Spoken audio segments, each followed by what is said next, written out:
नमस्कार जोहार। इस वीडियो में मैं आप सभी को 14वीं जेपीएससी नोटिफिकेशन कब तक आएगा और उसमें मैक्सिमम एज क्या होगा, यानी मैक्सिमम एज कट ऑफ गणना क्या होगी वो भी बताऊंगा। और साथ ही साथ जेएसएससी के विभिन्न एग्जाम्स कब होंगे, नया नोटिफिकेशन यानी नया विज्ञापन कब और किसका किसका आएगा, सहायक आचार्य का फाइनल रिजल्ट का क्या है अपडेट, और जेटेट नया विज्ञापन आएगा, ये कब आएगा ये भी बताऊंगा। और एक बहुत ही इंपॉर्टेंट बात कि आप सभी के लिए झारखंड जीके मेरे द्वारा लाया जाएगा, अभी उस पर काम चल रहा है फॉर जेपीएससी और जेएसएससी एग्जाम्स बहुत ही शानदार तरीके से। तो सबसे पहले बात करता हूं जेपीएससी नोटिफिकेशन का। 14वीं जेपीएससी का नोटिफिकेशन सबसे पहले तो समझ लीजिए, जो पुराना जेपीएससी है उसका अभी भी रिजल्ट नहीं आया है, मेंस का रिजल्ट नहीं आया है। मेंस का रिजल्ट आएगा, देन इंटरव्यू होगा, देन फाइनल सिलेक्शन की तरफ जाएंगे वो। तो 14वीं जेपीएससी का नोटिफिकेशन अभी दिल्ली दूर है, सीधे स्पष्ट शब्दों में कहता हूं। लेकिन इसमें एक सवाल और भी है कि लेकिन आप जितने भी न्यू एस्पिरेंट्स हैं, जो पढ़ने वाले हैं कैंडिडेट, जो जेपीएससी की तरफ अपना रुझान रखते हैं या जेएसएससी सीजीएल जैसे एग्जामिनेशन की तैयारी करते हैं और लगता है कि हम जेपीएससी की तरफ मूव करें, तो वैसे कैंडिडेट्स एस्पिरेंट्स ये मत सोचिएगा कि नोटिफिकेशन आएगा तब हम पढ़ेंगे। जेपीएससी जैसे एग्जाम को क्रैक करने के लिए आपकी स्ट्रेटजी पहले से निर्धारित होनी चाहिए। ऐसा नहीं कि नोटिफिकेशन आएगा हम पढ़ाई स्टार्ट करेंगे और मेरा सिलेक्शन हो जाएगा, ऐसा बहुत रेयर होता है ना। लेकिन आपको करना है तैयारी पहले से, ऐसा नहीं कि मैं आपको बोल दिया आप बिल्कुल एकदम निश्चिंत हो गए अब नोटिफिकेशन आएगा तब हम करेंगे, ऐसा बिल्कुल नहीं करना है। क्योंकि इसका पेपर बहुत थोड़ा हार्ड होता है और इसके पेपर में ना जब आप मेंस एग्जाम लिखने जाएंगे ना तो दुनिया का सारा ज्ञान इसी में रहता है। तो आपको दुनिया का सारा ज्ञान थोड़ा थोड़ा करके पढ़ना है, इसलिए आप अभी से पढ़िएगा, अभी से प्रिपरेशन करिएगा। सबसे पहले देखिए कि ये नोटिफिकेशन अभी नहीं आएगा, एकदम स्पष्ट बता देता हूं। अभी बहुत सारा इसमें मामला है, आप बीते दिनों देखे होंगे कि अध्यक्ष साहब की अभी नियुक्ति भी नहीं हुई है, तो बहुत चीज है इसमें। और जब तक विज्ञापन क्लियर नहीं होता है मुझे नहीं लगता कि नोटिफिकेशन आपका देखने को मिलेगा। इसमें बहुत सारा पेज है जो मैं भी यहां पे टेक्निकली आपको नहीं बता रहा हूं, लेकिन बस आप ये मान लीजिए कि अभी फिलहाल नोटिफिकेशन इसका नहीं आने जा रहा है, इसमें टाइम लगेगा। इसको लेके मैं एक बार और अपडेट आपको फाइनल कर दूंगा। इसका एग्जाम पैटर्न क्या है थोड़ा सा समझाता हूं, बहुत ज्यादा नहीं टाइम इसमें लूंगा।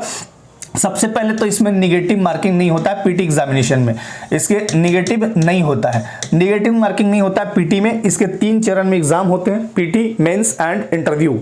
तो पीटी में जीएस पेपर 1 में ना जीएस में 100 क्वेश्चन पूछे जाएंगे, 100 क्वेश्चन होंगे, वो आपके पार्ट वाइज बटे हैं। हिस्ट्री है, सिविक्स है, ज्योग्राफी है, इंडियन इकोनॉमी है, स्पोर्ट्स है, करंट अफेयर्स है, ऐसे बटे हुए हैं। ठीक है, वो कभी मैं सिलेबस आपके सामने दिखा भी दूंगा। 100 क्वेश्चन यानी रहेंगे, हिंदी इंग्लिश दोनों में रहते हैं। आपको जो भाषा चुनना है, 2 नंबर का एक क्वेश्चन रहता है, ये 200 नंबर का होता है जीएस पेपर 1। जीएस पेपर 2 में झारखंड स्पेशल पूछा जाता है और यहां भी इस जीएस में 100 में 10 क्वेश्चन तो झारखंड से ही रहता है, तो 90 ही जीएस मानिए, यानी झारखंड आपका 110 क्वेश्चन हो जाता है। 100 क्वेश्चन यहां पे पूछे जाते हैं और इसमें आपको पढ़ने होते हैं सीएनटी, स्पीटी एक्ट और विभिन्न शासन व्यवस्थाएं, बहुत सारी चीजें हैं। और इसी झारखंड को मैं लेके आने वाला हूं बहुत ही रोचक और बहुत ही शानदार तरीके से। झारखंड बैच से पहले भी कुछ एक्सपीरियंस पढ़े हैं, उनको मजा आता था, लेकिन इस बार और बहुत ही मतलब ऐसा कि आपको याद हो जाए कंटेंट, उस पर दिन रात में काम, अभी हालांकि अभी काम स्टॉप है बट दिन रात काम पहले चल रहा था, फिर चलेगा। और जब ये बैच कंप्लीट लगभग हो जाएगा तब मैं इसे लॉन्च कर दूंगा। बैच कंप्लीट होने का मतलब कि सारे कंटेंट वगैरह जो है एकदम अपडेटेड करना। कंटेंट तो ऑलरेडी रेडी है लेकिन उसको अपडेट करना। देखिए हर चीज को अपडेट मांगता है, आपका मोबाइल भी कुछ टाइम के बाद अपडेट मांगता है, अपडेट नहीं कीजिएगा तो पुराना वाला चीज चलते रहेगा। और जब भी आप बुक्स पढ़िए, अपडेटेड बुक्स पढ़िए। देखिए एक चीज याद रखिएगा, वस्त्र भले पुराने पहनिए लेकिन किताब को हमेशा अपडेट करिएगा, है ना। अगर नया एडिशन आया तो नया पढ़िए। चलिए झारखंड 100 क्वेश्चन यहाँ पे 2 नंबर का 200। अब मेंस में 6 पेपर होते हैं, यहीं पे आप एक पेपर होता है इंग्लिश हिंदी क्वालिफाइंग नेचर का होता है। यहाँ सब्जेक्टिव होंगे 6 पेपर, एक पेपर होता है आपका लैंग्वेज वाला जो आपको चूज करना है 15 में से, और बाकी 4 पेपर जीएस वाले होते हैं। उसके बाद इंटरव्यू 100 नंबर का, और इसी पे आपका पीटी, मेंस, इंटरव्यू, ये आपका पैटर्न है, फिर आपका सिलेक्शन प्रोसेस ऐसे जाता है। तो 14वीं जेपीएससी को लेके ये बता दिया हूं कि नोटिफिकेशन दूर है अभी, आप तैयारी लेकिन करिएगा अभी से। 14वीं जेपीएससी को लेकर जो तैयारी कर रहे हैं उनके लिए एक चीज और बता रहा हूं। आजाद सर ना, सर रवि प्रकाश आजाद सर, तो उनका ये है ना कि इस बार जेपीएससी में बहुत उन्होंने काम स्टार्ट किया है, बहुत सारा काम उन्होंने करने हैं अभी। उनको बहुत सारे काम करने करते भी हैं और मुझसे भी कभी कभी पूछते रहते हैं कि सर इसमें कैसे होगा, क्या होगा। तो आपको एक चीज़ दिखाता हूं, आप सभी के लिए ना बहुत ही मेहनत से उन्होंने और हमारी टीम ने, हमने सबने मिलके ये एप्लीकेशन बनाया था। इसी एप्लीकेशन में जब जाएंगे आज़ाद जेपीएससी अकेडमी, आपको एक चीज़ दिखाता हूँ। ये जेपीएससी एग्जामिनेशन, ऐसा नहीं बोल रहा हूँ मैं कि आप यहाँ पे आइए इनरोल कीजिए, कुछ नहीं। आपको अगर अच्छा लगे यहाँ का कंटेंट, देखिए पढ़ाई जरूर करिए, जहां भी दुनिया में जहां भी आपको पढ़ना है पढ़िए।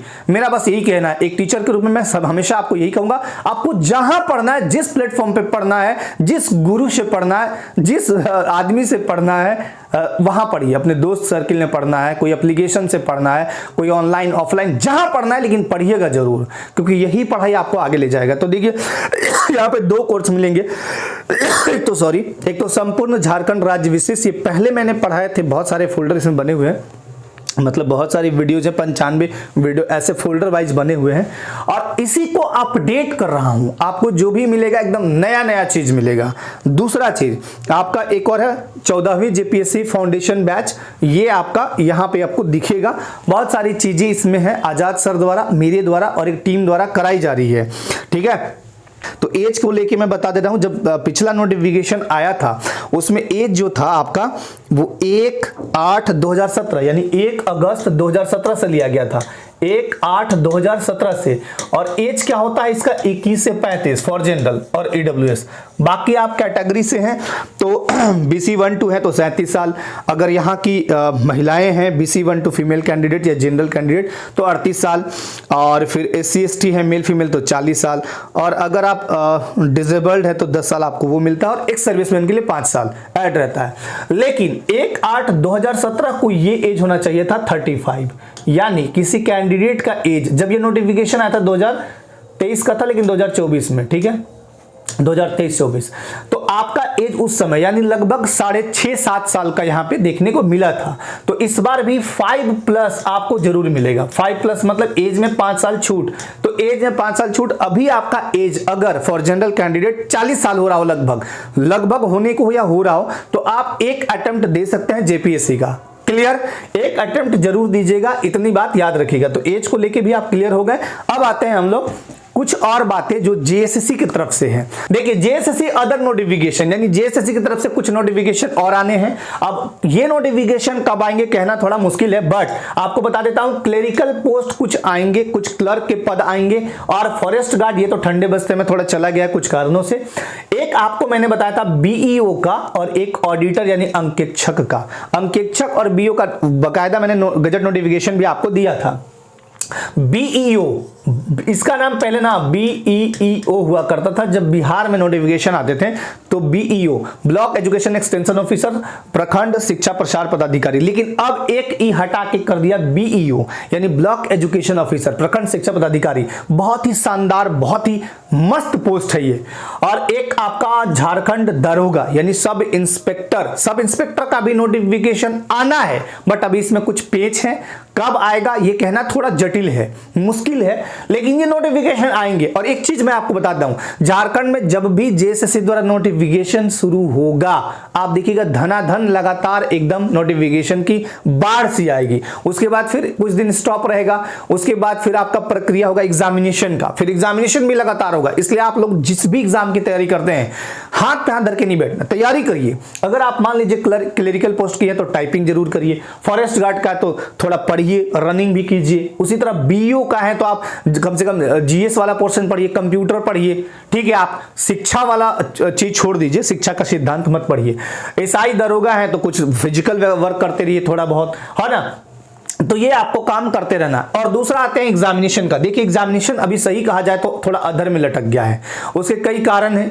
अच्छा हाँ, अभी बोर्ड का एग्जामिनेशन भी चल रहा है 10-12 का, तो अभी चलेगा मार्च तक, तो लगभग आप एकदम ऐसे हटा दीजिए। ये जो एग्जामिनेशन है ना वो अभी इसमें टाइम लगेगा। देखिए इसका भी दौड़ होना था, नहीं हुआ, झारखंड पुलिस का अभी तो इसका फिजिकल नहीं हुआ, फिजिकल होगा फिर मेडिकल होगा तब तो रिटेन होगा। इसमें बड़ी संख्या में कैंडिडेट्स हैं, ठीक है। एक्साइज कांस्टेबल का दौड़ हो गया, चलिए क्षेत्रीय कार्यकर्ता का तो भाई 1 टाइम एग्जामिनेशन है और कुछ नहीं है। स्टेनो जो भी स्टेनो के जो भी कैंडिडेट्स हैं, आपको एक चीज बता देता हूं, स्टेनो का पूरा पदे खाली जाता है, चाहे वो ग्रेजुएट लेवल तो हुआ नहीं है, पिछला बार हो रहा था वो कैंसिल हो गया था। बाकी जो 12 लेवल पे है एलडीसी सह स्टेनो, उसमें पद खाली चला जाता है। स्टेनो आप ठीक से सीख जाइए, आप मत पढ़िए, मैं सीधे बोलता हूं मत पढ़िए, आपको बुला के लाएगा, लोग बोलेगा आइए एक ही तो मिले हैं आप। स्टेनो का एक बार और वैकेंसी आया था 2015-16 में, मुझे याद है एकमात्र कैंडिडेट का हुआ था, 112 सीट था, मात्र एक का हुआ था। इस बार तो 500 के आसपास है आपका ग्रेजुएशन में, ग्रेजुएट लेवल वाला स्टेनो में लगभग 500 के आसपास, 400 समथिंग है, 500 मोटा मोटी मानिए, तो 500 में ना बहुत सारा पद खाली जाएगा। इसलिए जो भी स्टेनो के कैंडिडेट्स हैं ढूंढ के सिर्फ स्टेनोग्राफर करिए, आप आशुलिपिक टेस्ट खाली दीजिए, वो आप प्रैक्टिस करिए, और एलडीसी के जो भी हैं आप टाइपिंग पे फोकस करने के साथ साथ रिटन एग्जामिनेशन पे कीजिएगा, तो रिटन एग्जामिनेशन इसमें होता है ठीक ठाक, ठीक है। अब एग्जामिनेशन कब होगा, तो ये अप्रैल से पहले कोई एग्जामिनेशन उम्मीद नहीं लग रहा है कि होगा। और दूसरा बात कि अभी भी आपको बता दे रहा हूं, पिछले बार भी मैंने जब अपडेट दिया था तो बोला था कि पहले इसका एक एग्जामिनेशन कैलेंडर आएगा, कैलेंडर का कोई अता पता फिलहाल तक तो नहीं है, अब आयोग द्वारा जब भी दिया जाएगा मैं आपको जरूर अपडेट करूंगा। तो कैलेंडर के आने के लगभग 1 महीना आपको टाइम मिलेगा, ऐसा नहीं कैलेंडर आ जाएगा 10 दिन में एग्जामिनेशन हो गया, तो आपके पास पर्याप्त समय है। जो भी कैंडिडेट है, अब ऐसा नहीं कि अप्रैल कह दिए आप एकदम बिस्तर ओढ़ के सो गए, नहीं, आपको प्रिपरेशन करना है, आपको अपनी तैयारी धारदार शानदार रूप से करते रहनी है, क्योंकि देखिए हर एक लेवल पे, हर एक कदम पे आपसे मतलब 4, 10, 20 ऐसे गुना करके, या 50 या 100 या 1000 भी कह लीजिए, कंपटीटर बैठे हुए हैं। जैसे मान लीजिए अगर स्टेनोग्राफर में तो कोई कंपटीशन नहीं है, मैं सीधे एक लाइन में बोलता हूं, जिसका स्टेनो ठीक हुआ नौकरी हो जाएगी। अब ग्रेजुएशन वाले में क्या है कि 50 का स्पीड चाहिए, एलडीसी वाले में क्या है 80 का स्पीड चाहिए, तो एलडीसी वाला में तो इसी सब छरा जाता है। स्टेनो जिसका भी क्लियर हो गया नौकरी हो जाएगी, मैं एकदम स्पष्ट कह रहा हूं। और अब बाकी, अब जब जैसे मान लीजिए क्षेत्रीय कार्यकर्ता, इसमें जिसकी पढ़ाई बहुत अच्छी होगी, जिसका लैंग्वेज पेपर अच्छा होगा 2 वाला, जैसे हिंदी, नागपुरी, खोटा, पंच परगनिया जो भी लिए हो आप, वो आपका शानदार होगा, आप निकल जाएंगे, देख लीजिएगा यही होगा।